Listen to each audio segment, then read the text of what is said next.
સુરેન્દ્રનગરના સાયલાના સામતપર વેલનાથ આશ્રમ ખાતે ચુવાડિયા ઠાકોર સમાજ દ્વારા મહાસંમેલન યોજાયું। સાયલાના આયા બોર્ડ પાસે આવેલ વેલનાથ આશ્રમ ખાતે લગ્ન પ્રસંગ માટે નવા બંધારણ ઘડાયા। ચુવાડિયા ઠાકોર સમાજ દ્વારા આજથી નવા બંધારણ અમલમાં। બંધારણ અમલનો ભંગ કરનાર સમાજનો દોષિત ગણાશે। લગ્ન પ્રસંગમાં ફટાકડા, ડીજે તથા વ્યસનો સદંતર બંધ રખાયું।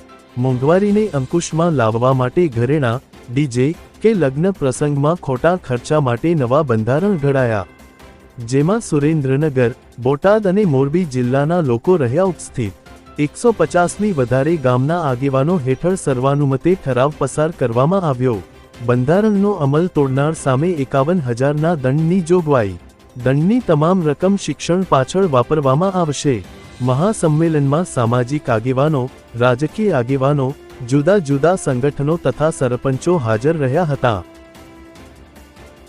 આજે સામતપર અને કેસરપરના પાટીએ આ વેલનાથ બાપુના ઓટલાએ આ સુરેન્દ્રનગર જિલ્લાના તમામ તાલુકાના આજુબાજુના ગામડાના યુવાનો, આગેવાનો, વડીલો, માતાઓ, બહેનો એકત્રિત થયા છે અને સમાજમાં સર્વોપરી રીતે સમાજનું એક બંધારણ નક્કી થયું છે અને આ બંધારણ પ્રમાણે સગાઈથી માંડી અને લગ્ન માટે, સગાઈ માટે, મરણ પ્રસંગે કઈ રીતે, શ્રીમંતના પ્રસંગે કઈ રીતે સમાજને વર્તવું અને કઈ રીતે વ્યવહાર કરવો એના માટેનું એક બંધારણ કરવામાં આવ્યું છે અને આ બંધારણને સમગ્ર સમાજે સહમતિ આપી છે અને આ બંધારણની વિરુદ્ધ સમાજનો કોઈ પણ વ્યક્તિ જશે તો એના સામે સમગ્ર સમાજની જે કંઈ કમિટી બનાવવામાં આવશે એ કમિટી એને સમાજમાં જે કંઈ નક્કી થાય એ દંડિત કરશે અને એને ઠપકો આપશે।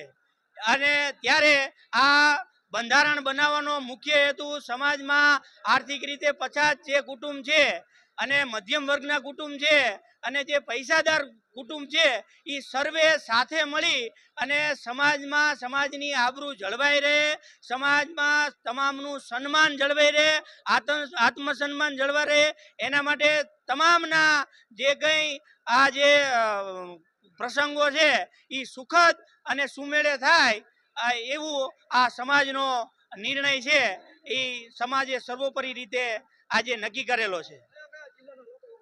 અહીં આજે સુરેન્દ્રનગર જિલ્લાના બાજુમાં બોટાદ જિલ્લાના અને મોરબી જિલ્લાના 3 જિલ્લાના આજે આગેવાનો હાજર છે અને આ 3 જિલ્લાના જે કંઈ તાલુકાના આગેવાનો છે, દાખલા તરીકે વાંકાનેર તાલુકો છે, વઢવાણ તાલુકો છે, થાન તાલુકો છે અને જુદા ચુડા તાલુકો છે અને જે તાલુકા છે, ચોટીલા તાલુકો છે, સાયલા તાલુકો છે, એ તમામ તાલુકા, લખતર તાલુકો છે, આ તમામ તાલુકાના આગેવાનો અહીં અત્રે ઉપસ્થિત છે।